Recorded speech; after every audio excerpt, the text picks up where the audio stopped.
এখনকার বিষয় হলো সি লেভেল চেঞ্জেস। বিষয়টি হলো sea level changes. Sea level কথাটা আমি পরে আসি, প্রথমে চেঞ্জেস কথাটায় আসি। চেঞ্জেস কথাটির সঙ্গে পরিবর্তন, যার বাংলা হয়, তার সঙ্গে একটি টাইম স্কেলের ঘনিষ্ঠ যোগ আছে।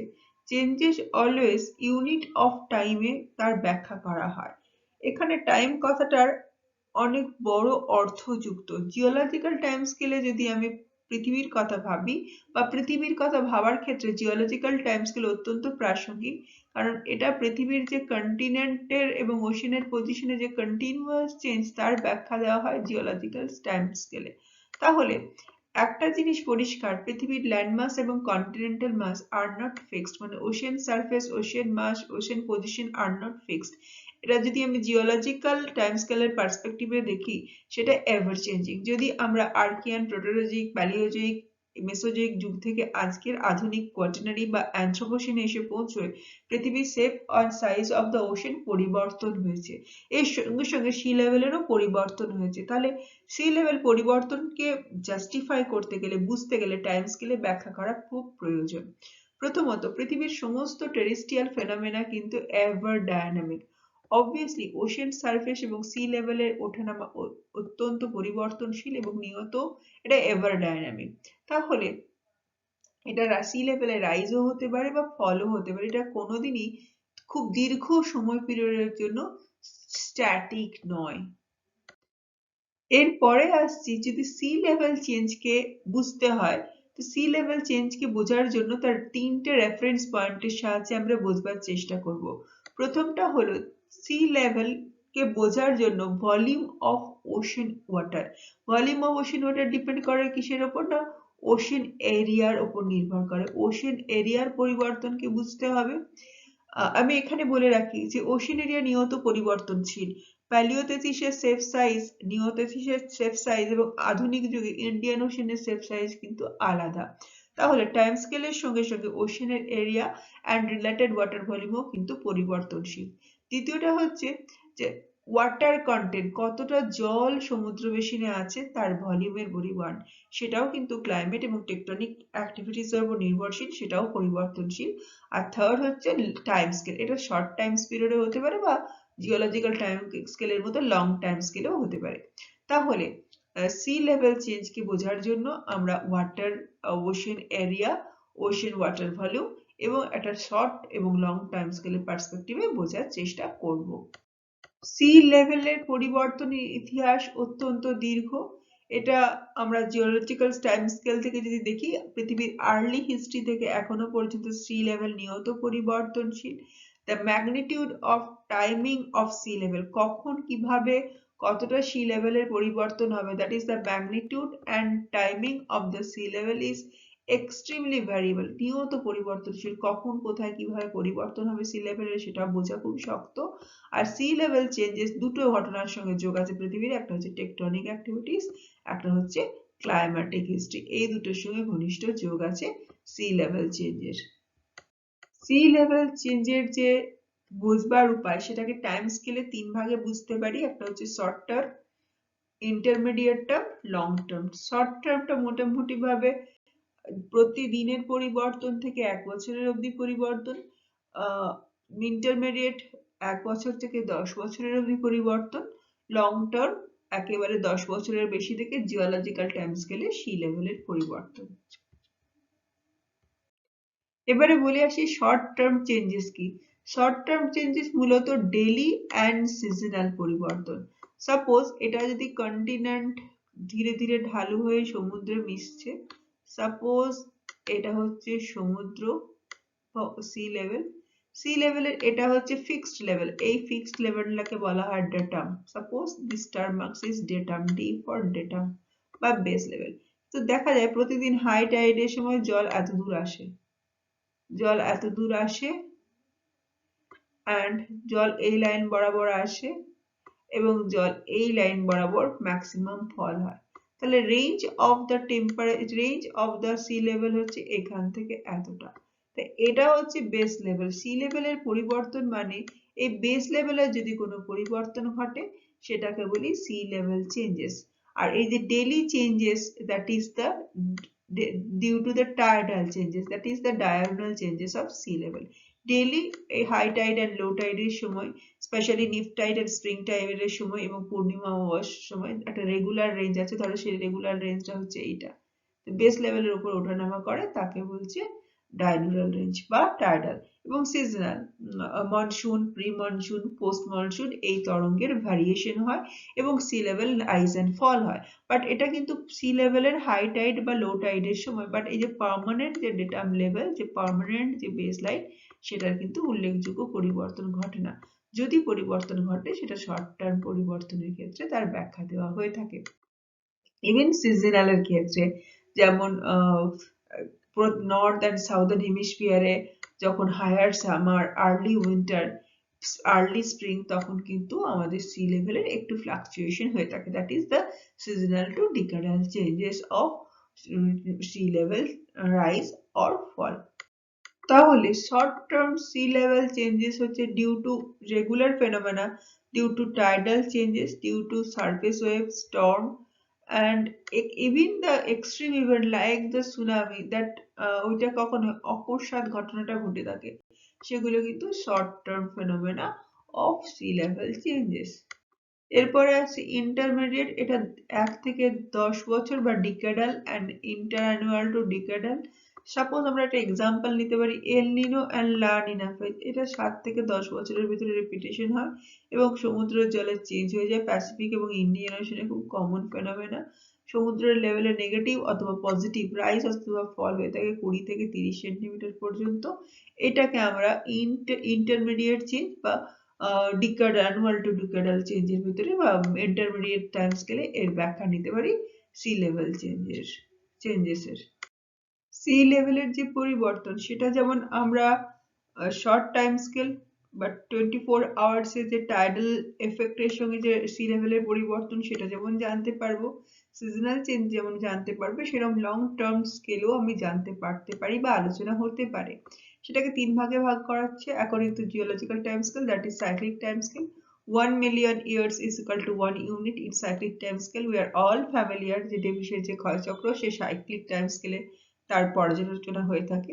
তারপরে আসছে গ্রেডেড টাইম স্কেল, এর 100 to 1000 years এর time scale, and then steady time scale. আমরা বেশিরভাগ ক্ষেত্রে সি লেভেল চেঞ্জকে স্টেডি টাইম স্কেলের পার্সপেক্টিভে আলোচনা করব। এটা হচ্ছে 10 to 100 years। বিগত 2 থেকে 300 বছরের ভেতরে যে জিওলজিক্যাল টাইম যে সি লেভেল যে পরিবর্তন হয়েছে, সেই পরিবর্তনকে আমরা আলোচনা করব। মূলত আমরা সি লেভেলের চেঞ্জের আলোচনা স্টেডি টাইম স্কেলের ভেতরে সীমাবদ্ধ রাখছি। আচ্ছা, এবারে আসি সি লেভেলের চেঞ্জেস। তো how it's measured and who will measure, কি মাপবে আর কিভাবে মাপবে? তো নিশ্চয়ই ইনস্ট্রুমেন্টেশনের ভীষণ জরুরি। তো আগে কিন্তু ইনস্ট্রুমেন্টেশনে মাপা হতো না। তো প্রায় 100 বছরের ইতিহাস আছে সি লেভেল মেজারমেন্টের। প্রথমে টাইড গজ বলে একটা ইনস্ট্রুমেন্ট ব্যবহার করা হতো, যেটা 1960s-এরও আগে ব্যবহার হতো, প্রায় 100 ইয়ার্স ধরে এর ব্যবহার হয়। থ্রু দ্য টাইড গজ সি লেভেল মেজার করা হতো। এই টাইড গজ জিনিসটা কি আমি পরে আসছি, তার আগে বলি এখন 1960s 70s থেকে স্যাটেলাইট ইমেজারি, স্যাটেলাইট ডেটা কিন্তু সি লেভেল চেঞ্জেসের ইনফরমেশন দিয়ে থাকে। টোপেক্স বলে একটা প্রসিওডন টোপেক্স বলে একটা স্যাটেলাইট আছে, এখন অবশ্য ল্যান্ডস্যাটও মাপে 1992 থেকে। সমুদ্রের জলের যে increase of height and decrease of height, rise and fall যে ওশান ওয়াটারে হয়ে থাকে, সেই চেঞ্জটাকে রেকর্ড করে। তোমরা 5th সেমিস্টারে যখন রিমোট সেন্সিং পড়বে তখন দেখবে র্যাডার বলে একটা জিনিস আছে স্যাটেলাইট ইমেজারিতে। র্যাডার যে রেডিও ওয়েভ, বেতার তরঙ্গ যেটাতে হয়, radio wave, through the radio wave এটাকে ডিটেক্ট করে এই র্যাডার অ্যান্ড টোপেক্সে 1922 থেকে সি লেভেলের যে চেঞ্জেস তা মেজার করা হয়। এখন কিন্তু ল্যান্ডস্যাট দিয়েও এই মেজারমেন্ট করা হচ্ছে। এবারে আসি, তাহলে 2 types of instrument used to measure the changes of sea water level, that is the tide gauge and satellite. Satellite with the Topex, it starts working from 1992. Then now Landsat is used to measured the sea level changes. Okay. আচ্ছা, আর Tide গড় জিনিসটা কি না, দিন যে high tide and low tide হয় যেটা আমরা পড়েছি, সে হাই টাইড অ্যান্ড লো টাইডের হাইট কতটা ইনক্রিজ হয় এবং কতটা ফল বা ডিক্রিজ হয় তার যে রেঞ্জ সেটা রেকর্ড করে। এই ডে টু ডে রেকর্ডের মাধ্যম দিয়ে ওটা যখন 10 বছর 20 বছর 20 বছর এভাবে চলতে থাকে, on the basis of that daily changes এর হাই টাইড অ্যান্ড লো টাইডের ওয়াটার লেভেলের ভিত্তিতে আমরা একটা ট্রেন্ড পাই যে sea level is increasing or decreasing. Okay. আর অল্টিমিটার স্যাটেলাইট মানে কি না, স্যাটেলাইট তো সবসময়তেই ওপরেই থাকে অলওয়েজ, মানে সমুদ্রের overall water height rise and overall water rise fall. Altimeter মানে হাইট মেজার করে, মাপে এই স্যাটেলাইট দ্বারা এখানে র্যাডার অল্টিমিটার ইউজ করা হয়। এখন সমস্ত স্যাটেলাইটেই মানে সমস্ত দেশের অল্টিমিটার স্যাটেলাইট আছে, তারা সি লেভেল চেঞ্জেস মেজার করে। আমরা যখন 5th সেমিস্টারে আসবো we will discuss this matter in detail. এখন শুধু আমরা জেনে রাখি two types of instrument is used to measure the sea water level, changes of the sea level, that is tide gauge. It measured the changes of sea water level on the daily basis in the time of high tide and low tide. আর altimeter satellite overall monitor করে থাকে কাকে না, ওশানের উপরের water ফেনোমেনাকে। ওকে, দেন আসছি মানে আমি একটু আগেই বলেছি changes in sea water level. Changes is basically two types, একটা হচ্ছে অ্যাবসলিউট চেঞ্জ, একটা হচ্ছে রিলেটিভ চেঞ্জ। দেখো অ্যাবসলিউট চেঞ্জ হচ্ছে মানে ফার্স্ট ইয়ারে পড়েছিলেন না, অ্যাবসলিউট হাইট আখেরে কতটা পরিবর্তন হলো, কারো সাপেক্ষে পরিবর্তনকে মেজার নয়, কোনো রেফারেন্স পয়েন্ট থাকে না। আর রিলেটিভ মানে changes of sea level in comparator to the adjacent landmass, in comparator to the others ocean basin। যখন comparative study হয় অন্য অন্য ওশানের তুলনায় বা সারাউন্ডিং ল্যান্ডমাসের সঙ্গে তার রিলেশন এস্টাবলিশ করে, that is the relative change. এটা অতটা গুরুত্ব নয়, আমরা এটা পরে আবার একবার ডিসকাশন করে নেব। আচ্ছা, এবারে আসছি causes of sea level changes. কি কি কারণ আছে যে সি ওয়াটার লেভেল চেঞ্জেস হয়? There are basic two causes. Basic কারণ দুটো কি কি? First one is tectonic activities and second one is climatic change. দেখো এই দুটো কথা, tectonic activities and climatic change, both are ever changing. প্রতি মুহূর্তে চেঞ্জ হতে পারে, ইন্টারমিডিয়েট স্কেলেও চেঞ্জ হতে পারে, আবার সাইক্লিক বা লং স্কেলে চেঞ্জ হতে পারে, but this two phenomena is ever changing. যদি এই দুটো বেসিক কারণ যদি এভার চেঞ্জিং হয়, তাহলে obviously sea level water level বা সি লেভেল চেঞ্জেস সবসময়তেই পরিবর্তনশীল। আচ্ছা, first one is tectonic activities. এই টেকটনিক অ্যাক্টিভিটিসটাকে বলে isostatical change of sea water level. আর সেকেন্ডটা কি ছিল? Climatic change. এটাকে দুভাগে ভাগ করা আছে, ইউস্ট্যাটিক অ্যান্ড থার্মাল এক্সপানশন। আচ্ছা, এখানে আমি একটা কথা বলে যাচ্ছি, sea level changes ranges for temporal and spatial scale. সময় তো পরিবর্তন হবেই, এটা maybe in short term of scale, maybe in long term of scale, এবং স্থানগত পরিবর্তনও দেখা যায়। এই পরিবর্তনটা যে ইউনিফর্মলি চেঞ্জটা যে ইউনিফর্মলি ডিস্ট্রিবিউটেড হবে এমনটা নয়। যেমন Florida and Scandinavia, both are the coastal region of Atlantic Ocean, তারা more affected by the rise of sea water level.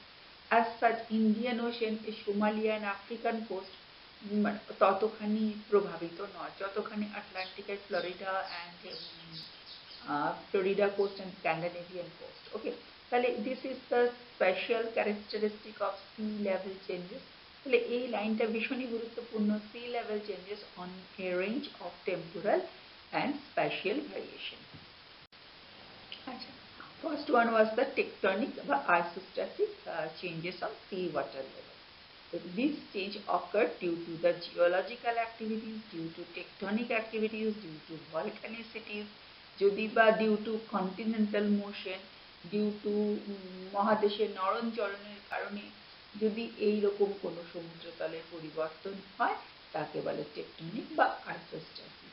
বলছে because of the elevation of land is change, যদি উচ্চতার কোনো কারণ ঘটে ভূখণ্ডে, then we call that tectonic বা isostatic changes of sea water level. Due to geological and tectonic or volcanic activities যদি কোনো changes occurs in the ocean surface or ocean water level is called isostatic changes of seawater. আচ্ছা, isostatic চেঞ্জের একটা দুটো উদাহরণ দিই।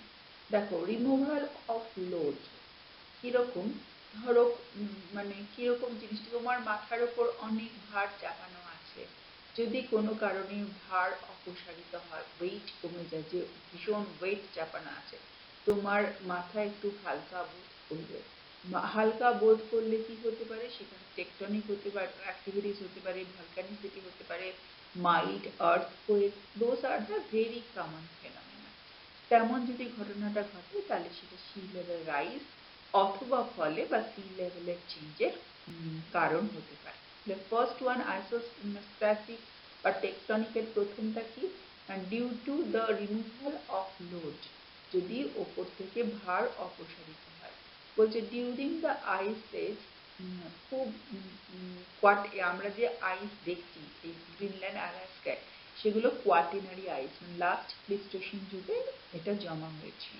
যে last হিমযুগ ছিল প্লিস্টোসিন, সেই প্লিস্টোসিন যুগের আইস যখন ওই সমস্ত পকেটসে জমা হলো, ওখানে কি হলো, হেভি প্রেশার কনসেন্ট্রেট করলো।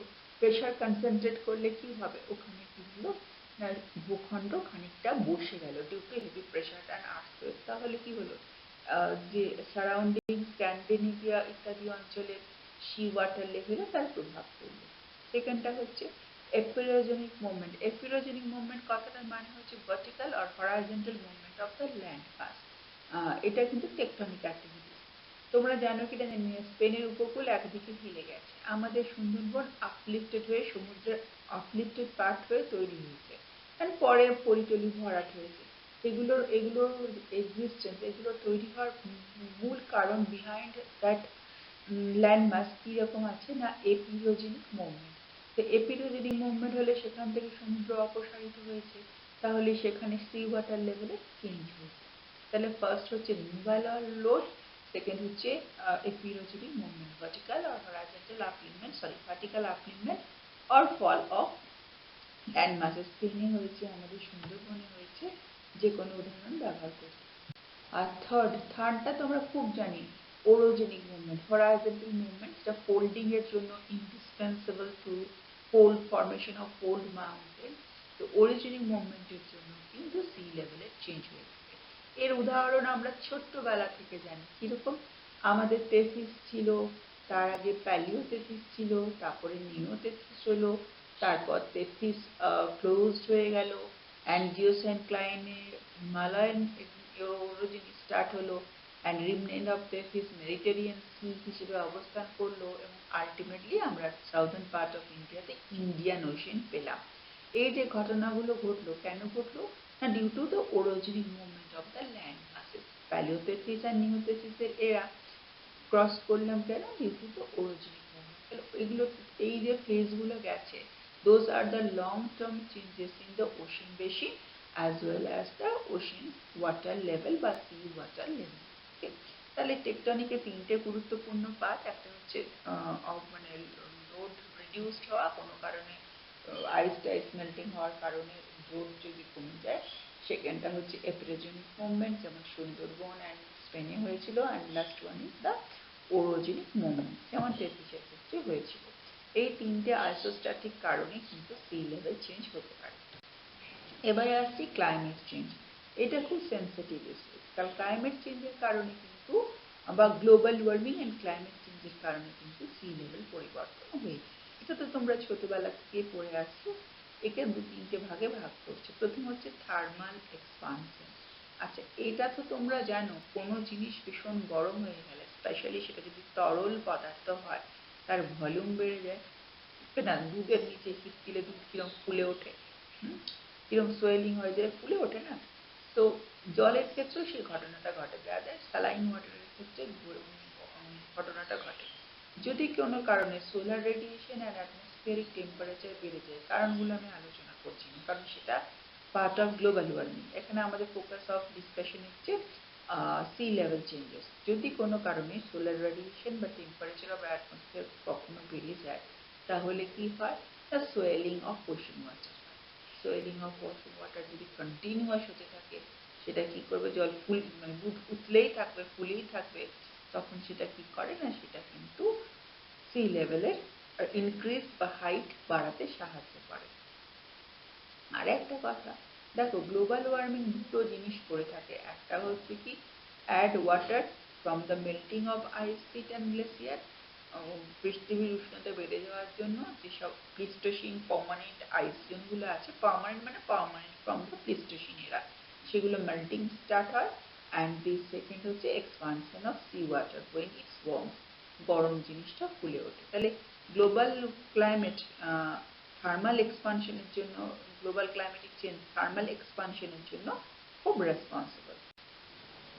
আচ্ছা, আর একটা থার্মাল এক্সপেনশনে করি, এটা কিন্তু মানে একদিনে ঘটনাটা ঘটবে তা নয়, long term sea level changes, radiation ক্রমশ বাড়তে থাকে, gradual and slow and long process. আর কিন্তু কখনো কখনো এই শর্ট টার্ম ইম্প্যাক্টও দেখা যায়।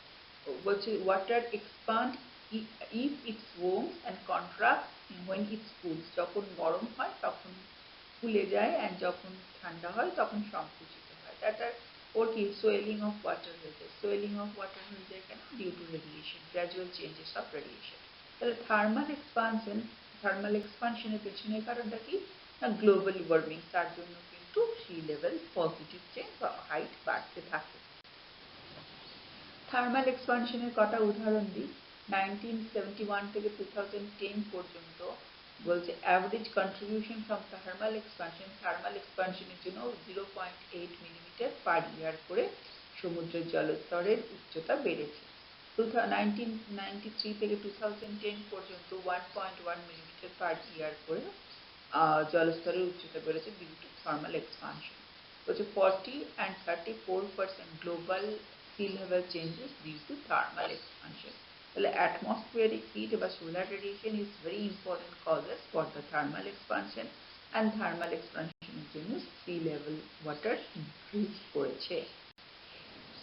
এবারে সেকেন্ড কারণটা আসছে কি, ইউস্টাসি। ইউস্টাসি মানে কি না, ওয়াটার অফ দ্য মানে water level of the ocean changes. যদি একটা বেসিনে, আমি আগে কি বলেছিলাম একদম প্রথম স্লাইডে, যে ওশান বেসিনে সেপ সাইজ প্যাটার্ন চেঞ্জ হলে আর ওশান বেসিনে ওয়াটার ভলিউম চেঞ্জ হলে তাকে বলি sea level rise and fall, তার ফলে ফলে হয়ে থাকে। তাহলে এখানে কি হচ্ছে, water changes, water volume changes in the ocean basin, তখন তাকে বলছি ইউস্টাসি। ইউস্টাসি তিনটে কারণে হতে পারে। একটা হচ্ছে পোলার আইসের পরিবর্তনের জন্য, একটা হচ্ছে নন পোলার আইস বা নন পোলার, পোলের বাইরে যে সমস্ত জায়গায় আইস আছে, আর মাস এক্সচেঞ্জ। জিনিসগুলোকে একটু দেখে নিন চলো। আচ্ছা, নন পোলার মানে কি, পোলের বাইরে যে সমস্ত আইস আছে সেগুলো যদি কোনো কারণে মেল্ট হয়ে যায়, তবে কিন্তু সি লেভেলে চেঞ্জ হয়। দেখো বলছে নন পোলার আইস মেল্টিং এর জন্য 6.62 মিলিমিটার পার ইয়ার সি লেভেল চেঞ্জ হচ্ছে।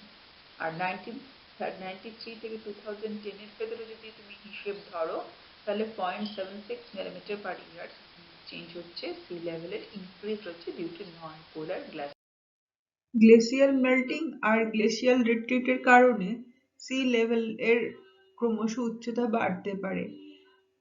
পোলার অঞ্চলের বাইরে প্রত্যেকটা উঁচু পার্বত্য অঞ্চল, rather fold mountain region, even আমাদের Hindu Kush Himalaya, even Andes, Rockies, Alaska, Alps, even আফ্রিকার মাউন্টেনগুলি বরফ বা যে পার্মাফ্রস্ট রিজিয়ন আছে সেটা ক্রমশ সংকুচিত হচ্ছে। বলা ভালো, উদাহরণ হিসেবে আমরা নিতেই পারি মাউন্ট কিলিমাঞ্জারোর যে স্নো ক্যাপ, সেটা অলরেডি ভ্যানিশ হয়ে গেছে। এগুলি কি করছে, সমুদ্রের জলের পরিমাণ ক্রমশ বাড়িয়ে তুলছে। হিন্দুকুশ আর হিমালয়ের উদাহরণ খুব গুরুত্বপূর্ণ। হিন্দুকুশ পৃথিবীর অনেকগুলি নদীর ওয়াটার সাপ্লাই বা ওয়াটার সোর্স। এই হিন্দুকুশের মেল্টিং অফ গ্লেসিয়ার্স এবং হিমালয়ের মেল্টিং অফ গ্লেসিয়ার্স, বলা ভালো হিন্দুকুশ আর হিমালয়কে একসঙ্গে পরে থার্ড পোল, পোলের পরে সবচেয়ে বেশি পার্মাফ্রস্ট জোন এই দুই অঞ্চলে রয়েছে, সেখানের বরফ ক্রমশ গলছে, রাদার পার্মাফ্রস্ট রিজিয়ন ক্রমশ গলতে শুরু করছে। এগুলো হচ্ছে list of the glacier, Himalayan glaciers তার কতটা রিট্রিটমেন্ট হয়েছে, রিট্রিটমেন্ট রেট এই কলামটায় রয়েছে। এটা হচ্ছে টোটাল কতটা রিট্রিট হয়েছে এই কলামে দেখানো হয়েছে। অ্যান্ড এই রেটটাই বলে দিচ্ছে যে হিমালয়ান আর Hindu Kush mountain, rather most of the folded mountain যেগুলো খুব উঁচু, সেখানে বরফ গলছে এবং সেজন্য সমুদ্র তলের উচ্চতা ক্রমশ বৃদ্ধি পাচ্ছে। আচ্ছা, এবার আছে আন্টার্কটিকা আর গ্রিনল্যান্ড, এগুলো কি পোলার গ্লেসিয়ার। পোলার গ্লেসিয়ার কি হয়, মেল্টিং, এগুলো কি না প্রিস্টেশন গ্লেসিয়ার। এগুলো যখন, এবং এখানে আমি একটা কথা বলি, global warming and global cooling is a cyclic phenomena. আমরা যদি এখন তো এটা লাস্ট 100 বছরের ডেটাবেস দেখছি, যদি তার থেকে পুরনো ডেটাবেস দেখি, পৃথিবীর ইতিহাসে অনেকবার global warming and global cooling হয়েছে এবং তখন সি লেভেল এবং ওশান ওয়াটারের পরিবর্তন হয়েছে। সেই পড়াটা আমরা লাস্ট স্লাইডে পড়ব, কিন্তু এগুলো ডায়নামিক প্রসেস, চির পরিবর্তনশীল পদ্ধতি। চলো এবার লাস্ট 100 বছরের যদি ডেটা দেখি, আন্টার্কটিকা আর গ্রিনল্যান্ডে কি হয়েছে, এগুলো ছিল ভীষণ চাপ, ভীষণ বরফ জমা ছিল, কিন্তু বরফ যখন গললো তখন কি হলো, টেকটনিক অ্যাক্টিভিটিস স্টার্ট হলো। কিরকম টেকটনিক অ্যাক্টিভিটিস, না লোড কমে গেল, তাহলে কি হলো, আর্থকোয়েক হলো। আর্থকোয়েক হলে সারাউন্ডিং বরফ আরো বেশি গলতে শুরু করলো, এবং সেটা কি করলো, যে add fresh water in the sea water, তাহলে সমুদ্রের জলের স্তরের উচ্চতা বাড়িয়ে দিল। দেখো এখানে একটা হিসেব লেখা আছে, Antarctica ice sheet contributed around 2.7 millimeter, sorry 0.27 millimeter per year sea level rise over the period of 1993 to 2010. Okay, তাহলে আন্টার্কটিকা আর গ্রিনল্যান্ড এগুলো পোলারাইজ, এগুলোরও একটা কন্ট্রিবিউশন আছে to changes in sea water লেভেলে, পজিটিভ চেঞ্জ, সি ওয়াটারের লেভেলে হাইট বাড়িয়ে। তারপর আছে আন্টার্কটিকা আর কি কি ঘটনা ঘটেছে। দেখো এই বলছে, যদি আমি 51 বিলিয়ন টনস অফ ইয়ার্স, এত টন অফ গ্লেসিয়ার প্রতি বছর গলতে থাকছে 1992 থেকে 2001 পর্যন্ত। আর এখন 199 বিলিয়ন টনস পার ইয়ার গলে 2012 থেকে 16 দিচ্ছে। তাহলে কি বলছে, মানে প্রতিদিন ক্রমশ গ্র্যাজুয়ালি ইনক্রিজ করছে মিষ্টি জলের বা fresh water storage in the ocean, আর প্রিস্টেশন আইস ক্রমশ পাতলা হয়ে যাচ্ছে। That leads to the changes of sea water level. এবং এটা চেঞ্জ হলে কি হচ্ছে, সরাসরি জলের পরিমাণ বাড়ছে, সি ওয়াটার লেভেল তো চেঞ্জ হচ্ছেই, এবং দুটো আলটিমেট গ্লোবাল ওয়ার্মিং এর জন্য থার্মাল এক্সপ্যানশন হচ্ছে। আফটারে আমরা ইউস্ট্যাসিয়ান টেকটনিক অ্যাক্টিভিটিস দুটো আলাদা করে পড়ছি, কিন্তু ইউস্ট্যাসটি অ্যান্ড থার্মাল এক্সপানশন একসঙ্গে কাজ করছে। দেখো এটা একটা 2005 এর 1917 একটা ছবি, কত গ্লেসিয়ারে ঢাকা ছিল, এখন গ্লেসিয়ার গিয়ে ঘাস গজিয়েছে। ঘাস গজালে কি হলো, না গ্রিন হাউস গ্যাসেস এর পরিমাণের পরিবর্তন ঘটলো, কিন্তু কি হচ্ছে, এটা লোড কমে গেল, মিষ্টি জল বাড়িয়ে দিল সমুদ্রের জলে, এবং এটা সোয়েলিং অফ ওয়াটার বা সি লেভেল রাইজে হেল্প করলো। আচ্ছা, এই গ্রিনল্যান্ড আর আলাস্কাও সেম ঘটনাটা ঘটে। আমি বারবারই বলেছি, গ্রিনল্যান্ড এন্ড আলাস্কার ইনক্রিজ দ্য সেভেন, মানে মানে 7 গুণ জলের, মানে বরফ মেল্ট হয়ে ওয়াটারে পরিণত হচ্ছে, এবং সেই ইন্টেন্সিটি ক্রমশ বাড়ছে 2012 থেকে 16, এবং ভবিষ্যতে আরো বাড়বে। যে কোনো ডেটাবেস ব্যবহার করতে পারো, এত ডিটেলস ডেটাবেস ব্যবহার না করলেও চলবে। আচ্ছা, এবারে থার্ড পয়েন্টটা ছিল কি না, মাস এক্সচেঞ্জ। মাস এক্সচেঞ্জ মানে কি, তা এতক্ষণ তো বুঝলাম যে বরফ গলে গেল, তাতে সমুদ্রের জলে অ্যাড হলো, দেন আমার সমুদ্রের জলের জলস্তর বাড়বে। এরপরে আমি যেটা বুঝবো সেটা হচ্ছে মাস এক্সচেঞ্জ, এর সঙ্গে হাইড্রোলজিক্যাল সার্কেলের যোগ আছে। হাইড্রোলজিক্যাল সার্কেলের যোগ আছে মানে কি, তোমরা জানো সমুদ্র থেকে জল এভাপোরেশন হয়, সমুদ্রে প্রেসিপিটেশন হয়, এই যে চক্রাকারে জিনিসটা চলতে থাকে, এই গ্লোবাল ওয়ার্মিং এর কারণে এই চক্রাকার পদ্ধতিটা যদি কোনোভাবে ইন্টারাপ্টেড হয় বা পার্টলি ইন্টারাপ্টেড হয়, সেটা কিন্তু ওশেন ওয়াটার লেভেলে বা ওশেন সারফেস লেভেলে প্রভাব ফেলে। কিরকম ভাবে প্রভাব ফেলে দেখো, হ্যাঁ, ধরো আমি নদীতে রিজার্ভার বানিয়ে দিলাম, তাহলে একটা নদী যতখানি, river is a part of hydrological circle, যতখানি ওয়াটার মানে প্রোভাইড করতো ওশেনকে, সেটা প্রোভাইড করলো না। তারপরে কি করলুম, অনেক বেশি গ্রাউন্ড ওয়াটার উইথড্রল করে নিলাম, এবং সেই গ্রাউন্ড ওয়াটার উইথড্রল গিয়ে ওশেন ওয়াটারে মিশলো, এবং রেনফলের আনসার্টেনিটি তৈরি হলো, ইত্যাদির কারণে যে total water exchange method through the hydrological circle and the ocean water level যে ইন্টারেকশনটা হয়ে থাকে সেটা যদি কোনো কারণে long term and short term interrupted হয় তাহলে কিন্তু সেটা সি ওয়াটার চেঞ্জে সি ওয়াটার লেভেলে প্রভাব ফেলে এবং রিজার্ভার বানালেও কিন্তু বড় বড় নদীতে রিজার্ভার বানালেও কিন্তু তার প্রভাব পড়ে। তাহলে এখানে আমি তিনটে কারণ ব্যাখ্যা করে দিলাম সি ওয়াটার লেভেলের পরিবর্তন।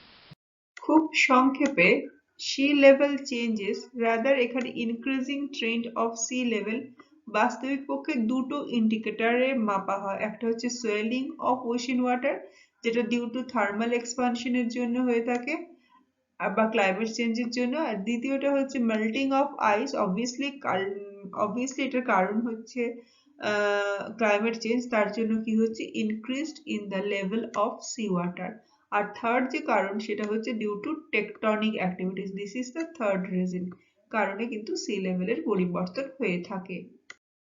এরপর 1880 সাল থেকে 2020 সাল পর্যন্ত যেভাবে সমুদ্রের তলের গড় পরিবর্তন ঘটেছে সেই পরিবর্তনকে একটি গ্রাফের আকারে উপস্থাপনা করা হলো, যেটি ক্রমশ এভার ইনক্রিজিং সমুদ্রের জলস্তর পরিবর্তন বললেও বাস্তবিক পক্ষে জলস্তর ক্রমশ সময়ের সঙ্গে সঙ্গে বেড়েছে। বিগত 100 থেকে 200 বছরে এই ট্রেন্ড ক্রমশ ঊর্ধ্বমুখী। আচ্ছা, এবারে যদি সি লেভেল চেঞ্জেস এর ডেটাবেস দেখো, দেখবে যে 6 থেকে 8 ইঞ্চি বা 15 থেকে 20 সেন্টিমিটার সমুদ্রের জলস্তর বেড়েছে স্যাটেলাইটে করে 1993 পর্যন্ত। আচ্ছা, এবার 2006 থেকে 2015 পর্যন্ত পার ইয়ার 6.3 মিলিমিটার পার ইয়ার করে সমুদ্রের জলস্তর বাড়ছে। এবং যদি তুমি দেখো 1980-তে যে বৃদ্ধির হার ছিল ক্রমশ যত আমরা আধুনিক যুগে এগোচ্ছি increase rate of sea water level ক্রমশ বাড়ছে। আচ্ছা, সি লেভেল চেঞ্জেস দেখো এগুলো ডেটাবেস দেখা আছে 2018-এ 2018-তে 0.2 ইঞ্চিস পার ইয়ার করে সমুদ্রের জলস্তর বেড়েছে। এটা ডেটাবেসে একটা দেখে দেবে যে সমুদ্রের জলের যে শর্ট টার্ম 100 বছরে বা স্টেডি স্কেলে কত কি পরিবর্তন ঘটে 1 2 3 4 করে এই সংখ্যাগুলো মনে রেখে একটু লিখে নিন। আচ্ছা, এবারে বলছে যে এইরকম যদি চলতে থাকে তাহলে টাইডের কারণে যখন অমাবস্যা পূর্ণিমায় হাই টাইড হবে 300% চান্স বেড়ে যাবে কিরকম ফ্লাড হওয়ার। আর যদি এইরকম ঘটনা আরো চলতে থাকে সামনের 50 বছরে 900% বেড়ে যাবে সুনামি অ্যান্ড সুপার সাইক্লোন হওয়ার, এরকম চলতে থাকে। লাস্ট 12 বছরে সমুদ্রের জলস্তর বেড়েছে প্রত্যেক বছরে 0.3 মিটার করে। এরকম যদি চলতে থাকে 2021-এ যে কোস্টাল জোনের 30% অঞ্চল সাবমার্জ হয়ে যাবে। আর এ তো খুব মানে এইটা কি করবে mangrove forest, biodiversity, ground water, saline fresh water সমস্তকে নষ্ট করবে। আচ্ছা, সি লেভেল চেঞ্জেসের আরো কতগুলো ডেটাবেস দেওয়া আছে যে এবং তার সঙ্গে কি হবে আন্টার্কটিকা, আলাস্কার আইস ক্যাপ যে প্রিস্টেশন আইস মেল্ট হয়ে যাবে, পৃথিবী একসময় বরফ শূন্য হয়ে যাবে, সে পৃথিবীটা কেমন হবে এবং সেখানে টেকটনিক অ্যাক্টিভিটিস অ্যাক্টিভ হয়ে যাবে কারণ ভার অপসারিত হয়ে যাবে এবং নতুন ধরনের টেকটনিক অ্যাক্টিভিটিস পৃথিবীর লোক ফেস করবে, সে কিরকম হবে এখন থেকে অনুমান করা যাচ্ছে না। আর এটার ফলে কি হতে পারে দেখো রাইজ অ্যান্ড ফল সমুদ্রের জলের স্তর এখন বাড়ার ফেজে, এই বাড়ার ফেজটা কমার ফেজেও আসতে পারে কারণ যখন এই প্লিস্টোসিন আইসে পরিণত হয়েছিল দেখো প্লিস্টোসিনের আগের যুগে তখন কিন্তু সেটা ছিল সমুদ্রের জলস্তর ক্রমশ সংকুচিত হচ্ছিল। সংকুচিত হওয়ার জন্য কি হচ্ছিল অনেক জায়গায় আইস ক্যাপ তৈরি হয়ে গেল, দেন জলের ভলিউম কমে গেল, তাহলে এটা হচ্ছে ইনক্রিজ ফেজ ডিক্রিজ ফেজও আসতে পারে কারণ এগুলো বরফ গলছে এবং বরফ জমা হতেও পারে, কি হবে সেটা আমরা এখনো জানি না। আর যদি 100 বছরের ডেটা দাও 3 মিটার পর্যন্ত সমুদ্রের জলস্তর বেড়েছে 3 থেকে 10 মিটার পর্যন্ত প্রত্যেক 100 বছরে, সেটা কিন্তু মানে এটা কেন আইসোস্ট্যাটিক আপলিমেন্ট এর সঙ্গে জড়িত। তাহলে সমুদ্রের জলের যে পরিবর্তনের যেটা 1 2 3 4 করে এগুলো 5-7টা পয়েন্ট অ্যান্ড্রেডটা লিখে নেবে। আর দেখো still ice is melting, still load is removing. তো কি হবে, একই সঙ্গে thermal expansion and adding of fresh water in the ocean water চলতেই থাকছে, এবং থার্মাল এক্সপানশনের জন্য ক্রমশ সোয়েলিং অফ ওশান ওয়াটার হতেই থাকছে, এবং স্ক্যান্ডিনেভিয়ার উপকূলে, ফ্লোরিডার উপকূলে সমুদ্রের জলস্তর কয়েক মিটার পর্যন্ত বেড়ে গেছে লাস্ট 10 to 20 ইয়ার্সে। আচ্ছা, এবার হচ্ছে effect of sea level changes, কি প্রভাব ফেলছে। প্রথমে 1-2 করে বলে যাই। প্রথমে হচ্ছে চেঞ্জেস ইন গ্লোবাল হাইড্রোলজি, তারপর হচ্ছে submerge of the alluvial coastal line, সমুদ্রের জলে যদি উচ্চতা বেড়ে যায় তাহলে কি হবে না, উপকূলবর্তী অঞ্চলগুলি ডুবে যাবে। লস অফ বায়োডাইভার্সিটি, ম্যানগ্রোভ ফরেস্টের অস্তিত্বই থাকবে না। Fresh water replace by the saline water, এটা আমি পরে বলছি। আচ্ছা, qualitative changes in the ground water table, coastal hazard, cyclone, super cyclone, tsunami, এগুলি বাড়বে। Changes in the intensities of the ocean current, ocean current যে গতিতে, যে তীব্রতাতে বলছে তার পরিবর্তন ঘটবে। আচ্ছা, এবারে আমি একটা কথা বলি। আচ্ছা, আরো কতগুলো ঘটনা ঘটে, ওগুলো পরে একটু একটু করে ব্যাখ্যা দেব। শোর line erosion and degradation, coastal রিজিয়নে যে ক্ষয় এবং সঞ্চয় কাজ হয় তার যে সাইক্লিক কনসেপ্ট সেটার পরিবর্তন ঘটবে। অ্যাম্পলিফাইড দ্য স্টর্ম সার্জেস, যে সাইক্লোন, সুপার সাইক্লোন যেটা হতো তার যে ইন্টেন্সিটি বা ধ্বংসাত্মক ক্ষমতা, দ্য ক্যাটাস্ট্রফিক ড্যামেজ, এটা ডিস্ট্রাকটিভ ক্ষমতা, এই ক্ষমতা ক্রমশ বাড়বে। আর পার্মানেন্ট ইনান্ডেশন মানে কি, লো কোস্টাল লাইন জোনে সাবমার্জ হয়ে যাবে পার্মানেন্টলি, বাংলাদেশে অর্ধেক অংশ ডুবে যাবে। আর সল্ট ওয়াটার ইন্ট্রুশন, ওইখানে এই কথাটা ছিল মিষ্টি জলের সোর্সকে নষ্ট করবে। এখানে আমি বলি দু রকম সল্ট ওয়াটার ইন্ট্রুশন, দু রকম হতে পারে। একটা হচ্ছে নদী নালায় সারফেস ওয়াটারে সল্ট ওয়াটার চলে আসবে, একটা হচ্ছে গ্রাউন্ড ওয়াটার এবং হাইড্রোলজি। আমি বলি কেরালার উপকূলে কিছু ভিলেজে কুয়োর জল মানে গ্রাউন্ড ওয়াটার কিন্তু স্যালাইন, কেন না গ্রাউন্ড ওয়াটার মোট উইথড্রল হয়েছে, পাশে ভাস্ট ওশেন আছে, ওশেনের তো একটা প্রেশার আছে তোমরা জানো, শিয়ার অ্যান্ড স্নো। তো শেষে যখন বেশি উজ্জ্বল হয়ে গেছে, সমুদ্রের জলস্তরের থেকে গ্রাউন্ড ওয়াটারের জলস্তর অনেক বেশি নিচে নেমে গেছে, তখন কি হয় না, জল তো ইকুয়াল লাইন ওয়াইজ ফ্লো করে, কি বলে বাংলায় সমুদ্রশীলতা ধর্ম। তখন saline water through the seepage method, seepage method হচ্ছে horizontal flow of ground water, seepage মেথডে ওশেন ওয়াটার এসে গ্রাউন্ড ওয়াটারের লেয়ারকে মানে ক্যাপচার করে নেয়। তো ধীরে ধীরে গ্রাউন্ড ওয়াটার টেবিলগুলো স্যালাইন হয়ে যাচ্ছে, এবং কেরালার কিছু ভিলেজে এই ঘটনাটা ঘটেছে। হাইড্রোলজিক্যাল সার্কেলে ইন্টারফারেন্স করে ফেলেছে salt water due to changes in sea water level. Sea water level ক্রমশ বাড়ছে, গ্রাউন্ড ওয়াটার লেভেল ক্রমশ কমছে due to unrestricted and indiscriminate withdrawal of ground water. Okay, আর যে ঘটনাটা ঘটেছে, আমি একটা অ্যানিমেশন দেখেছিলাম। নর্থ আমেরিকানরা খুব মানে ইউএস এর লোকেরা তো এনভায়রনমেন্টের ব্যাপারে খুব খুব award.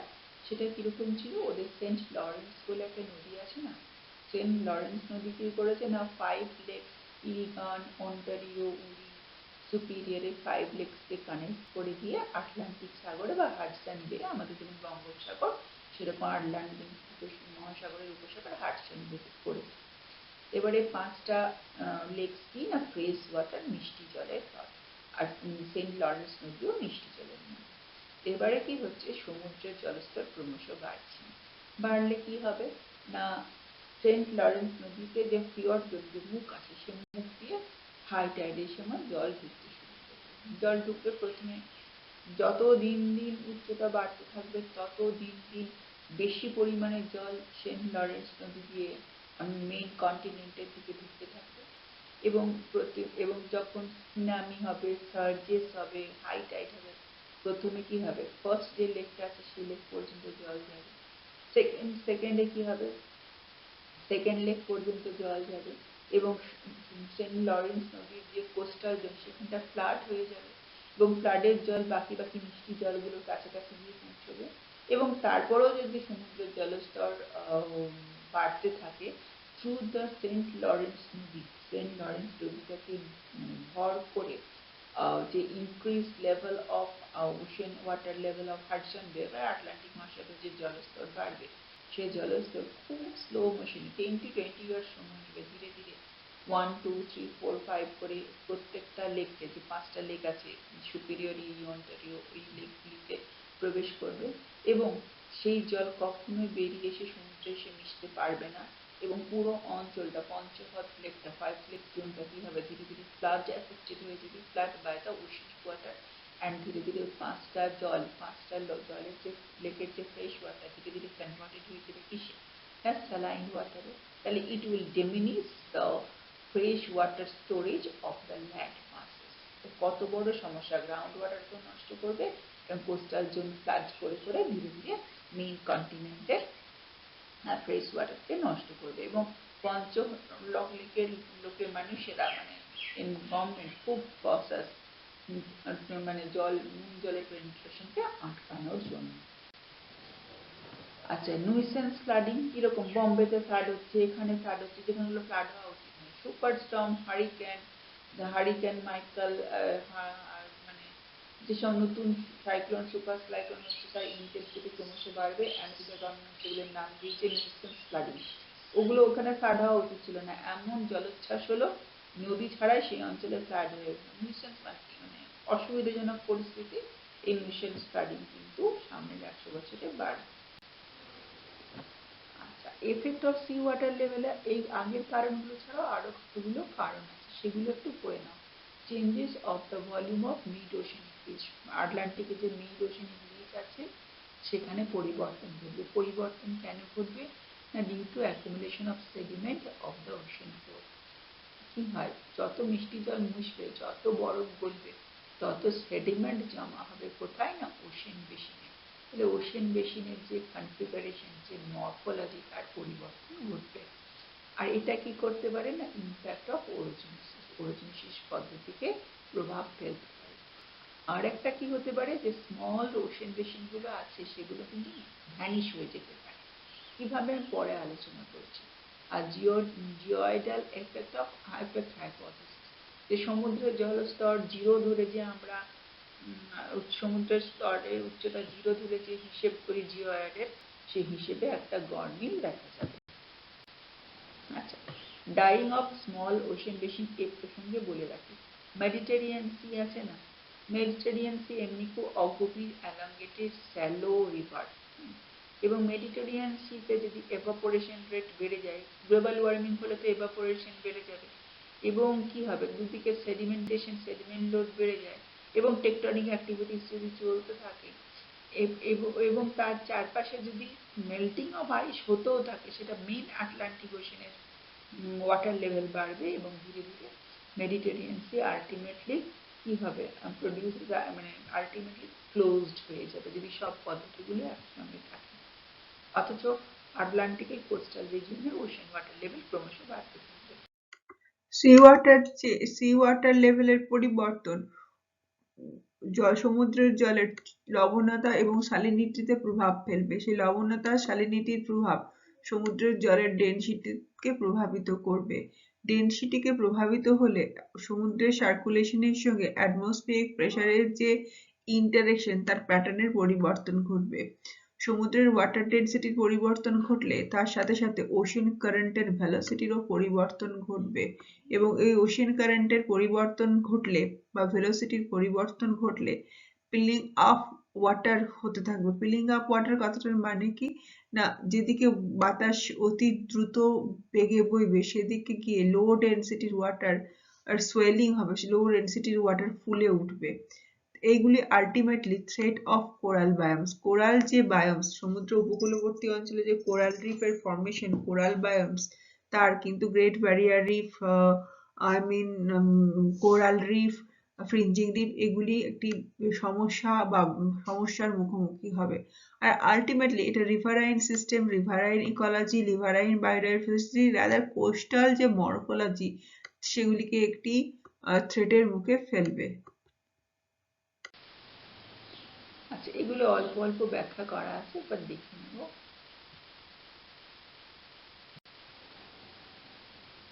R global warming due to last century, মানুষের কাজের ফলে ক্রমশ গ্লোবাল ওয়ার্মিং হচ্ছে। এই জন্য অ্যাটমসফিয়ারিক কন্ডিশন দায়ী, সোলার রেডিয়েশন দায়ী, কিন্তু মানুষের কাজের জন্য থার্মাল এক্সপানশন অফ ওয়াটার ক্রমশ বাড়ছে।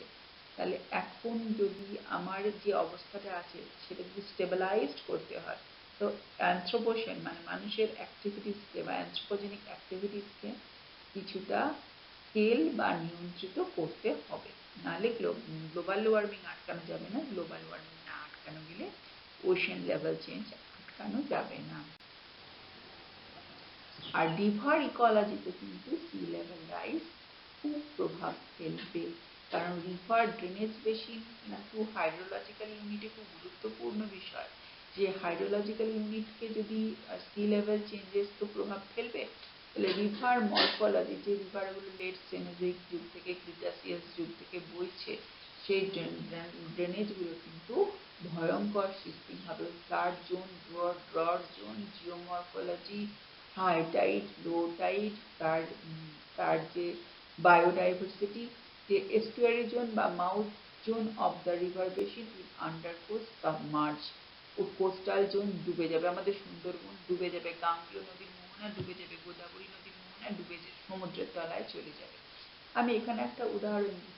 যেদিন সুপার সাইক্লোন হয়েছিল না, সুপার সাইক্লোন হয়েছিল, সেখানে অল অফ এ সাডেন ঘটনাটা ঘটেছিল, তো সমুদ্র হঠাৎ করে কয়েকশো মিটার এগিয়ে চলে এসেছিল। সমুদ্র কিন্তু আর পিছিয়ে যায়নি।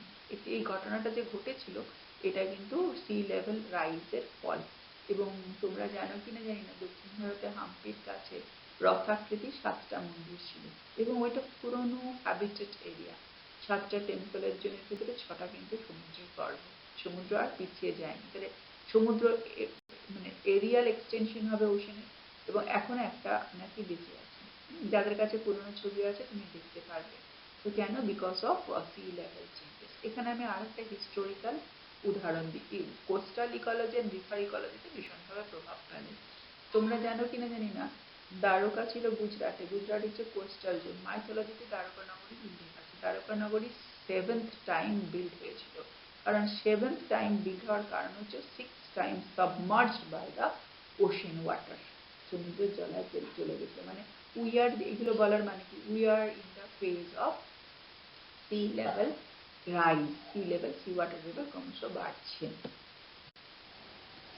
আচ্ছা, আর রিভার, যদি রিভার মরফোলজিতে পরিবর্তন ঘটে, অবভিয়াসলি মানে আলটিমেট কি হবে? Deposition, erosion, coastal landform, ocean মরফোলজিতেও প্রভাব ফেলবে। নিউজিল্যান্ডের উপকূলে কোরাল রিফ ফর্মেশনে অলরেডি প্রভাব ফেলতে শুরু করেছে। যখন কোরাল পড়াবো তখন ডিটেলস আলোচনা করব। আচ্ছা, ওশেন লেভেল রাইজ হলে তো এমন হবে, ওশেন লেভেল যদি ফল হয় কেমন হতে পারে? এটা এখন আমরা ফলিং ফেজে নেই। যদি হয় কি কি হতে পারে? তো কি হতে পারে? কোরাল রিফস আছে না, কোরাল ফর্মেশন, যে পড়াবো কোরাল রিফ অস্ট্রেলিয়ার উপকূলে, এই কোরালগুলি নষ্ট হয়ে যেতে পারে।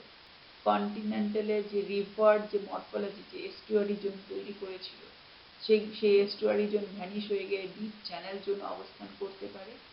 আর কি করতে পারে? এটা কি করতে পারে? এরিডিটি, কন্টিনেন্টাল সল্ট জোনে এরিডিটি তৈরি করতে পারে, এমনি ড্রাই ল্যান্ডে পরিণত হতে পারে। আর আর কি কি হতে পারে? যে আইস ক্যাপ অ্যান্ড বা গ্লেশিয়ারের জন্য কন্টিনেন্টাল স্লেব অনেক বেশি ড্রাই হয়ে যেতে পারে। আর ফিওর জোন, আর এসব জোনে যে মানে কি বলে, মোহনা অঞ্চলে যে সমস্ত বোল্ডার ইত্যাদি ডিপোজিটেড হয়ে গেছে, সেগুলো কাদা কাদা অঞ্চলে পরিণত হতে পারে, যে গ্লেসিয়াল টিরিজ সেটাকে বলে। কি হতে পারে? কোরাল ফর্মেশন নষ্ট হয়ে যেতে পারে, কোস্টাল জোনগুলো ক্রমশ ড্রাই হয়ে যেতে পারে, এবং যেখানে জল ছিল সেগুলো জলা জায়গাগুলি স্যালাইন সয়েল জোনে কনভার্ট হতে পারে, এবং সেগুলি সারফেস রান আপকে প্রভাব করতে পারে। এটা এখন প্রভাব ফেলছে না, যদি ফল হয় সেরকম প্রভাবেরও উদাহরণ আছে, এবং পৃথিবীতে অনেক জায়গায় তার নিদর্শন এখনো রয়েছে।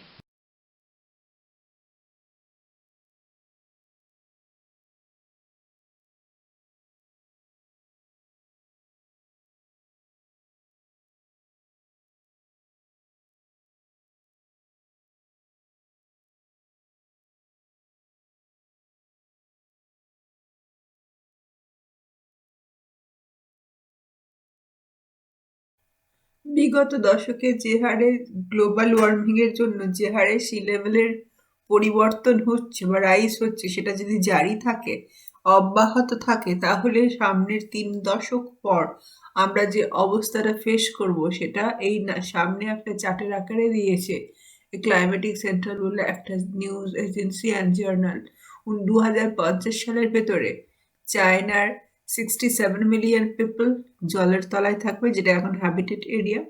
বাংলাদেশে 37 million people, India 31 million people. সবচেয়ে বেশি অ্যাফেক্টেড হবে ভিয়েতনাম, ইন্দোনেশিয়া, জাপান, যে দেশগুলি আইল্যান্ড বা সমুদ্রের একেবারে তীরবর্তী অঞ্চলের দেশগুলি খুব বেশি করে উপকূল, যার চারিপাশে উপকূল, তারা অনেক বেশি ক্ষতিগ্রস্ত হবে। 1987-এ oceans and coastal areas programs activity centre প্রতিষ্ঠিত হয় ইউএনইপির আন্ডারে। কোন কোন দেশগুলি কিভাবে সি লেভেলের চেঞ্জের জন্য অসুবিধায় পড়তে পারে বা যার রিস্ক পটেনশিয়ালিটি রয়েছে, যেগুলি ভার্নারেবল কন্ডিশনে রয়েছে, তাদের ভেতরে র্যাঙ্কিং করা এবং তাদের ভেতরে একটা preventive and management strategy adopt করার জন্য সাজেশন দেওয়া এই অর্গানাইজেশনটির কাজ।